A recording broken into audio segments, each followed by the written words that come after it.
gave me an ultimatum. If I want a relationship to work, I have to get a desk That's job. a compromise, not an ultimatum. Whatever you want to call it. I shouldn't have said I would do it because it's unrealistic and I think unfair. You haven't recovered. I'm looking out for you. I'm going to be fine. I told you, but I can't sit behind a desk. I mean, especially not with this case. They might find the wrong person guilty of Lisa Now's murder. That might mean my mother. Your mom is going to be fine. We both know she's innocent. And let the detectives that are already on that case prove that. Let's be honest right now. Your mom is just an excuse for you to go back to work. Look, this is my mother. If this was your mother, you'd want to clear her name. This isn't about my mother. That's the point. It's not about your mom either. You can't stay away from the danger. You're acting exactly like my father. You're taking these crazy risks and you're not thinking about how it affects the people that love you. You love me, right? How can you ask that? You know that I do. Well, if you love me so much, then why are you trying to change me? So I'm trying to change you? Wow, I'm so sorry that I love you. And I want to keep you in my life as long as possible. I want to be in your life as long as you'll have me, but I'm not going to sit behind a desk. Can you just put yourself in my shoes for 1 minute? Every time that you leave the house, I'm worried you're not going to come back.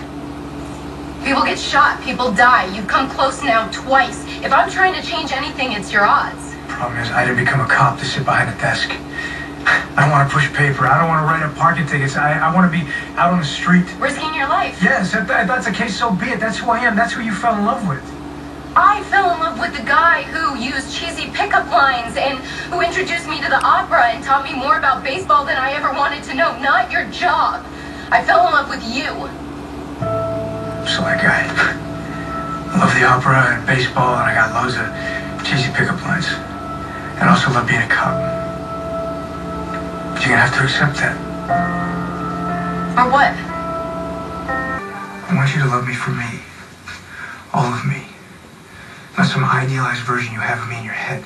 I'm not perfect. I'm not asking for perfection. I wouldn't even want that. But the constant danger is a problem for me. But if you can't accept that that's part of the package, then everything we're trying to build is not going to work out the way it's supposed to. All I'm asking is that you change assignments. I can't. Sitting behind a desk, it's never what I've even come close to thinking of myself doing. I grew up with Lieutenant Paletti on the street and back in the old neighborhood, talking to kids, helping them, making sure they were playing stickball instead of picking up a gun. You think he could do that from sitting behind And a he desk? was murdered. Okay, you're right, okay? We have to compromise here, but I guess I'm not willing to give up something that I love, something that I have a real passion for, and maybe you just don't get that right now. What is that supposed to mean? It means you've been focusing so much on your family's problems that you haven't paid attention to your own life, your own passions. I don't even know if you know what that would be right now. You think I'm not passionate about anything? I'm passionate about us, about our relationship, our love. I'm passionate about you. I'm sorry that's not enough for you. No, it's not good enough for you. Look, your passion can't be about me or your dad or your brother. It's got to be yours, something you love. It's okay. You can be selfish right now. It's necessary. Obviously. What about Crimson? I mean, you were happy there for a while. Crimson's a job. It's not me. Okay, great.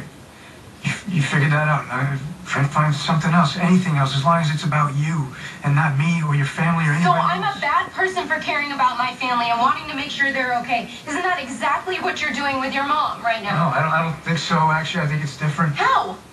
I think it's a double standard. You're putting your life on the line to help your mom. And when I put my career on hold to help my family, it means I'm not passionate about anything. I think you're just focusing on the wrong things here instead of yourself. I'm worried about you. Well, you can worry about me when I'm bleeding out from a gunshot wound in the hospital. You act like I did that on purpose or something. You went back to work on purpose. You left your desk job on purpose. I never told you I'd be satisfied sitting behind a But desk. you told me that you would do it for me until you were fully recovered. Because I told you what you wanted to hear, okay? I thought I could do it. I'm sorry, I can't. Well, you know, everybody told my mom what she wanted to hear for years, and they danced around the bad details because they were afraid she wouldn't be able to handle it. You're not your mother. Exactly, so stop treating me like I am. I'm not a delicate little flower. I don't need to be coddled or kept in the dark about what's really going on. Oh. All right, well then, don't force feed me whatever you think I want to hear. When have I done that? Oh, come on, Lily, you've been sitting on the fence about our engagement ever since I asked you. It's like, it feels like you only said yes because I got shot and you didn't want to upset me or cause me to have some kind of a setback. If anyone's been coddling anyone, it's you. I said yes because I love you and I want to spend the rest with you. But if you don't make changes, your life is going to be cut short. I don't go out looking to get shot, okay? Yes, it is a hazard of my job, but it rarely ever happens. Obviously not for you. Right, because I've been shot twice, okay? And that's bad luck or whatever you want to call it, but most cops I know, they hardly ever have to take their gun out of the Well, holster. that's so lucky for their wives and husbands. You know what? This argument, it's like this crazy circle. I just want to break out of it, okay? I want to go to work and do my job to the best of my ability, and I want to come home to you, and I want to hear about your day. And I want to come home. You didn't come home. I was waiting, and you didn't come home. I can't go through that again.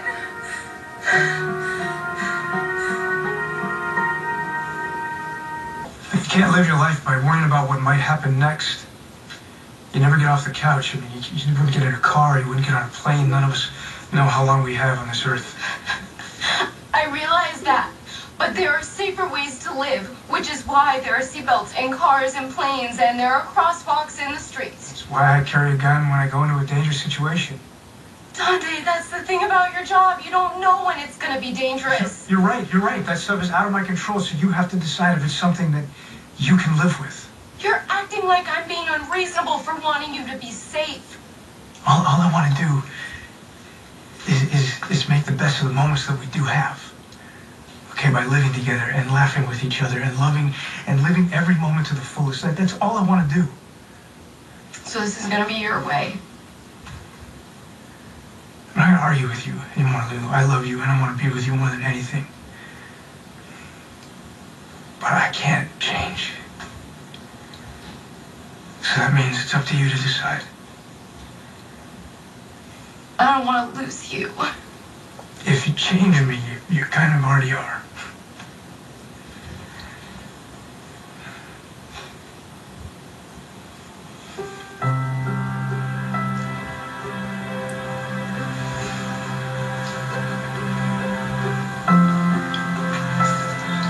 Guess there's no need for any more ultimatums, then.